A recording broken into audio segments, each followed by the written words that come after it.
Be upstanding for the President of the Republic of Indonesia, His Excellency Prabowo-Gibran. Thank you very much. Please be seated. Please be seated. Please be seated.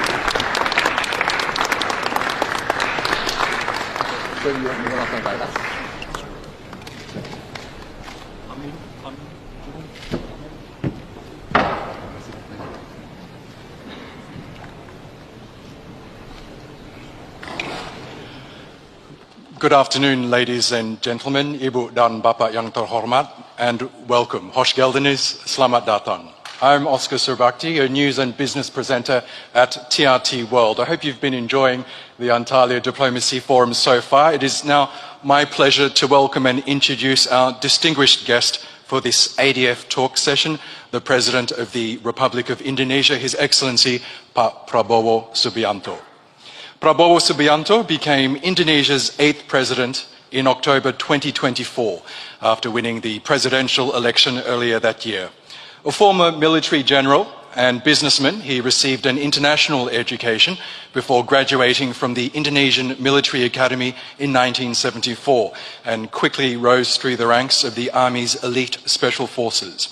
Transitioning to politics, he co-founded the Gerindra Party in 2008 and ran for president twice before he was appointed defense minister in 2019. 3 times, oh, I'm sorry. As leader of the world's 3rd largest democracy, Prabowo Subianto is committed to strengthening Indonesia's sovereignty, driving economic development, and navigating complex geopolitical challenges, all while drawing on his extensive experience and deep commitment to his nation's future. Bapak Presiden, selamat datang dan terima kasih telah bergabung bersama kita. Mr. President, welcome and thank you so much for joining us. Now, before I ask you my first question, Pak, I just wanted to mention that this holds a special significance for me as an Australian with Indonesian parents from the Karo Highlands in North Sumatra. So on their behalf, I would just like to say Mujua Jua, which is the warmest greeting that you can give in the Karo language.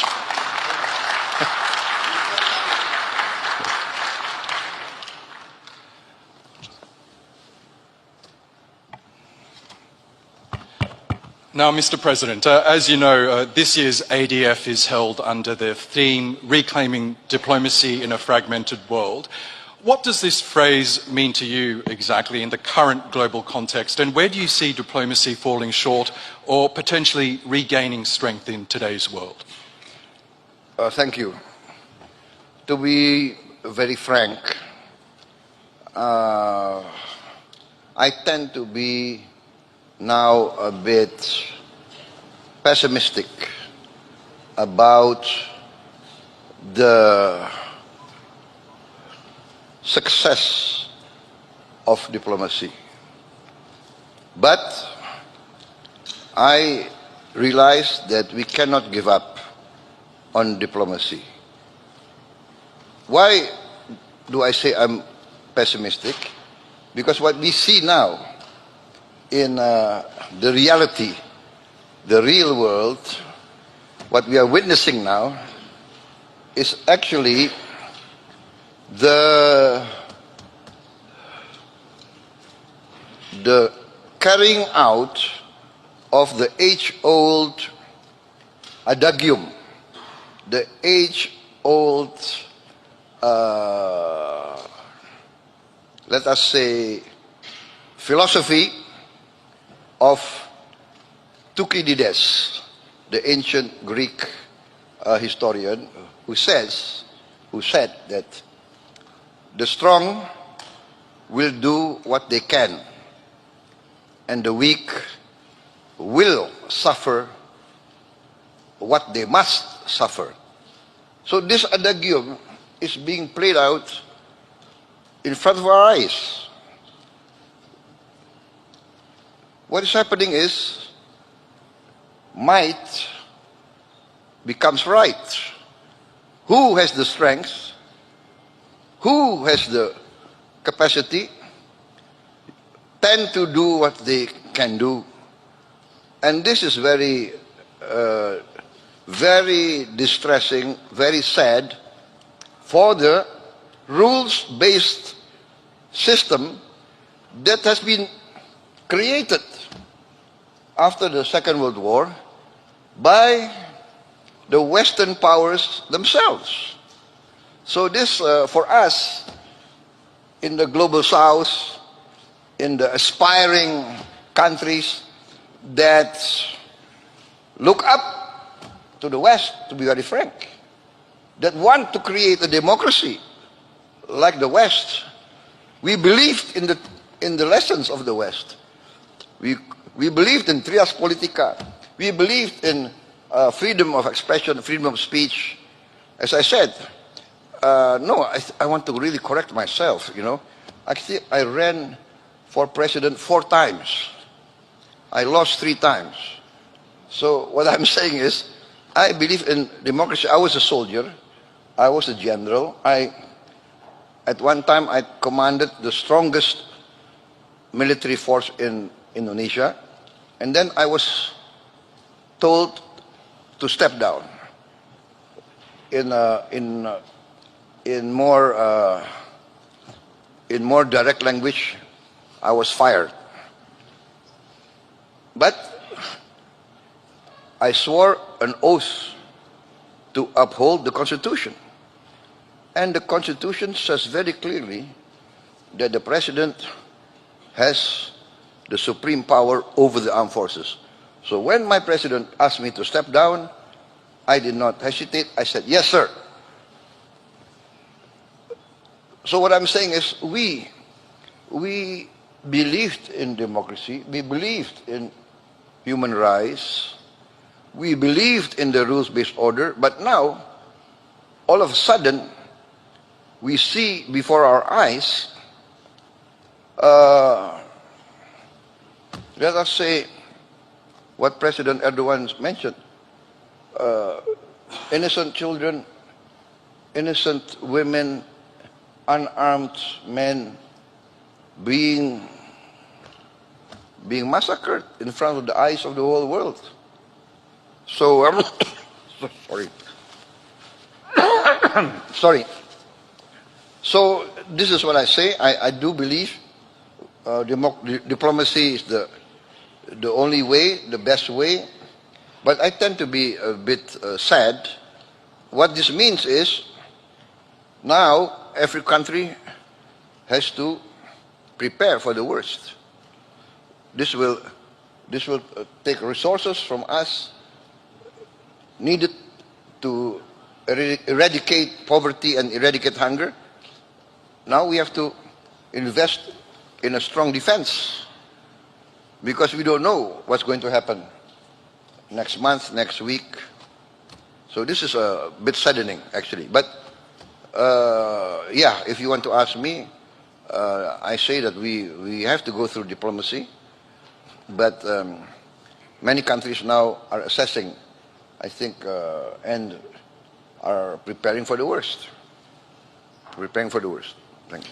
Well, Indonesia, as we know, is known as a strong advocate for a more just and balanced global order. It sounds like you want to carry that tradition as well. From your perspective, what would an ideal global order look like? Well, actually, we already have the format. We have the United Nations. We have many institutions which are doing great work. The WHO, the UNICEF, the FAO, the Food and Agriculture Organization, they're doing very, very great work, overcoming hunger, you know. So we do have a format. Now, for instance, maybe, you know, there are demands that Security Council, the permanent members, should be increased to represent the reality of this present world. We have big countries like India, big countries like Brazil, you know, many countries that represent a big segment of the world population that feel underrepresented in the highest organs of the United Nations. So actually, we already have a good format, and but then we are saddened that, you know, this this good format that's proven effective, bringing down diseases, saving hundreds of thousands of lives everywhere, is in danger of being abandoned. So I would say let's not reinvent the wheel, build on what has been proven to be good, overcome its shortcomings, improve, build on what has been achieved. That's my outlook, my position. We're also witnessing major shifts in global alignments. For example, the execution of Me First policies, the changing of alliances, multipolarity. How do you interpret these changes, and what lessons should middle powers like Indonesia draw from these evolving patterns? This is very interesting, but you know, Indonesia, by tradition, we have always been non-aligned. In fact, we are the founders of the non-aligned movement, together with India, Egypt, that time Yugoslavia. So we are the first founders of the non-aligned movement, and by tradition, every Indonesian government has to maintain this tradition. Otherwise, we will lose popular support. Our people do not want to be engaged into any alliances or blocs, especially military blocs. So we are by tradition neutral. So, for instance, my philosophy, which I announced early on in my campaign, is an ancient Asian philosophy, an ancient philosophy of the Eastern peoples, of the Asiatic civilizations, which is the philosophy taught to us generations. 1,000 friends too few, one enemy too many. It's a very clear and simple sentence, but very difficult to achieve. 1,000 friends too few, one enemy too many. But this is logical, because, for instance, where I come from, Southeast Asia, 50 years ago, we were fighting amongst ourselves. We, neighbors, sending troops to each other's territories, claiming each other's territories. This is South Asia 50 years ago.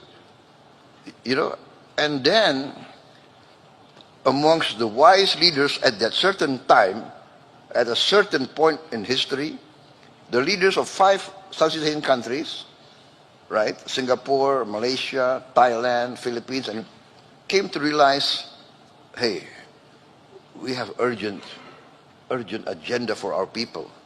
We have to deal with poverty and hunger. Why do we fight amongst ourselves? And then the idea of ASEAN, Association of Southeast Asian Nations, came, and lo and behold, 50 years, no conflict. We still have differences, but we tend to use diplomacy. We tend to talk, and sometimes talk, you know, is very tedious, but better talk than fight. That's our position, you know. And that's the Asian tradition. Sometimes the talk can go on and on and on, but in the end, there is some sort of interaction, some sort of chemistry, and we tend to think of the common interest. So this is my philosophy also. So 1,000 friends. I want to bring Indonesia to a position of good relations with all the big powers, and so that we can be some sort of bridge and mediator, etc., etc., etc. This is our effort. So I announced, when I took over, I announced that I want to carry out a policy of the good neighbor.